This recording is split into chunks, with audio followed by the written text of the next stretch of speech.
If you're new here, my name is Elysia, and in this video I'm going to show you the #1 most important thing when it comes to photography, in my opinion at least. I literally think that it's more important than learning shutter speed and lighting and all that stuff. And you've probably already guessed it by the title of this video, and it's probably also the reason why you clicked on this video, but it's how to use color. Because if you know how to use color effectively and in the right way, you can literally take your photo from being just meh to a masterpiece, and it will just make your photos look very pleasing. And you know that feeling when you look at a photo that just looks good and the colors are just amazing and there's fireworks happening in your eyes?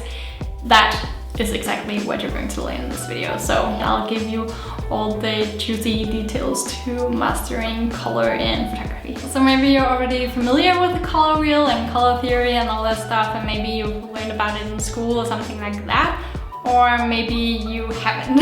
I'm not really sure, but in this video I'm not so much going to go into the nitty-gritty details of the color wheel itself and the color theory. I am a little bit, but that is not really the focus of this video. So if you don't feel very confident in that and you want to learn more about that first, maybe you should go watch this video right here that I made just about the basics of color theory that you need to know to get started. And then maybe you can watch this video afterwards, or just watch this video throughout and then you can go watch the other one afterwards.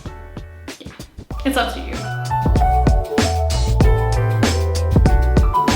So your first step is, of course, to know what you want to shoot, because it's kind of hard to choose your colors if you don't know your concept. So the concept for my photo was that I wanted to create a face that was kind of split up in two sides.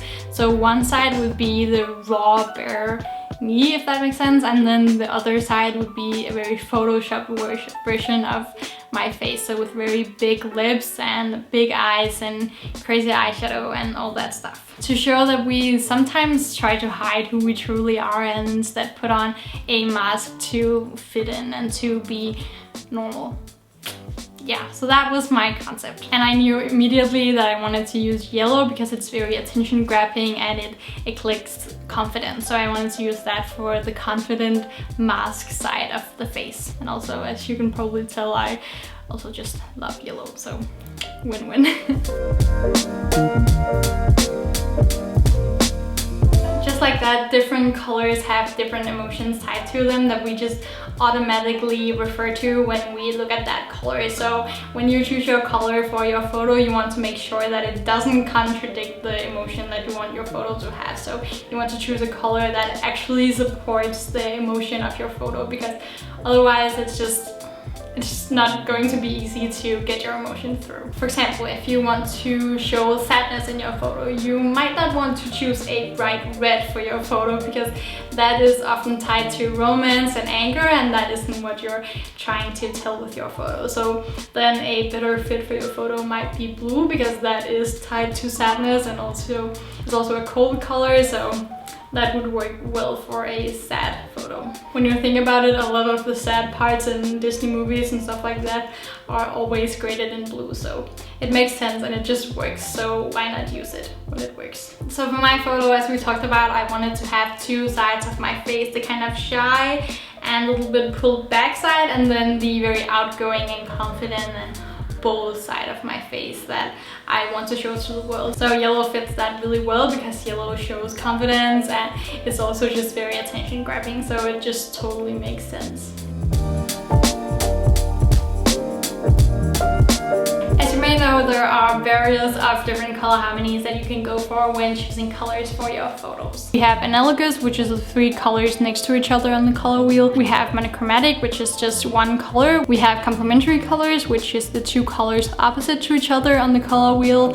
And we have parity colors, which are the ones equally spread around the color wheel, and many others. So if I wanted a monochromatic color scheme, I'd just have to go with yellow for my whole photo. But if I wanted a triadic color scheme, I'd have to go with red and blue as well, because that red, blue and yellow are equally spread on the color wheel. This can be a little bit overwhelming to figure out at first, but I always find that it helps a lot to just start out with finding your key color, like the color that you think fits your emotion in your photo, and then kind of work from there and figure out what harmony you want to choose. And then you can head over to peloton.com, which is basically just a free website that will help you develop a color palette. So it's genius. In here you can choose the different harmonies, and then you can drag around these balls and it will just generate different versions of that harmony with different colors. So if I want a complementary color scheme, I can see that I'll have to use purple and yellow. The reason that I want to use a complementary color scheme, and I also want you to use a complementary color scheme, is because it just always looks so freaking good, and it looks like you put a lot of effort into it without putting too much effort into it. Or you are putting effort into it because you're like deciding. It just looks like you're putting more effort into it than you really am. It just looks good without you having to like think too much about the colors, if that makes sense. It's just an easy harmony to go with, so if you're just learning the different color harmonies and learning how to use colors, I would really recommend starting with really getting used to using complementary colors. Alright, so now we have all the colors that we're going to use in the photo. In my case, that is purple and yellow, and now we can go ahead and shoot, right? Not yet, because there's actually still one last tip that is crucial to making your color harmony work and to not just have all your colors be very overwhelming. And this becomes even more important as you start experimenting with other color harmonies that involves even more different colors. So this step is just important, and it's important that you stick around and listen to this, because this will help you out so freaking much. It changed my photography completely when I learned about this, so listen. So when you apply color, you want to think about color weight. And color weight is determined by two different factors. One is value, so how saturated or how desaturated your color is, and the other one is how much of the color you use, so how much purple, for example, is actually going to be in the photo. So if you have a color that is very desaturated, you generally want to fill out a lot of the frame with that color, and on the other hand, if you have a color that is very saturated, you only want a tiny bit of the frame to fill out that color. Because imagine if we had like a bright yellow color and we just filled out maybe 95% of that frame with that bright color, it would just be very overwhelming. So instead, having a very desaturated purple to fill out most of the frame, and then instead just having some small splashes of that bright yellow will just work a whole lot better. So a good way to do this, especially for the complementary color harmony, is to choose your accent color. So the color that you want to be very bright, but also you want to have a small amount of that. So for my example, with the purple and the yellow, as I already just said, I would probably want to use a lot of the purple, and I would want to make sure that the purple is very desaturated, and then I would use my yellow as the accent color.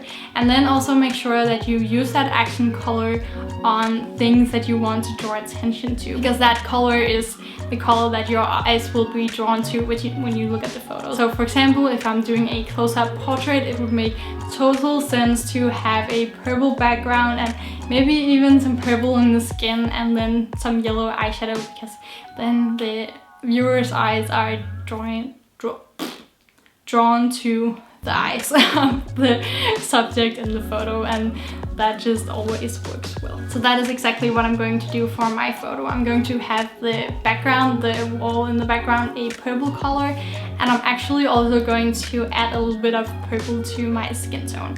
And then you might be thinking like, but what if I don't want a purple skin in my photo? And I totally get that, but hear me out, because you don't need to make the skin actually purple. You can just add a slight tint that you don't even notice when you look at the photo, but it will still add to the overall harmony. So sometimes, or actually oftentimes, the color that you're going to have in majority of your photo, you can just add that to the shadows or to the highlights and stuff like that, and it will just be the dominant color throughout the whole photo, but it won't be like extreme. So you will still see that it's a skin color, but it will have that purple undertone, if that makes sense. It's kind of hard to explain, but I hope you get my point. And yes, now it's time to shoot. Let's go.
And this is the final photo. As you can see, the harmony works well with a lot of purple, and we even have purple in the skin on the right hand side here, as you can see. I also did these two other photos with two different complementary color schemes. If you like this kind of content and want to learn more about color theory, how to use color, but also just creative photography in general, I actually already have created a creative photography course for beginners where I literally take you through everything that you need to know to take amazing photos and to do it fast. So if that's something you could be interested in, you can just... So if that's something that you could be interested in, I'll just leave a link in the description box below where you can check out a lot more information about the course, and you can enroll too. You can enroll right now if you want. I would highly encourage you to. Yeah.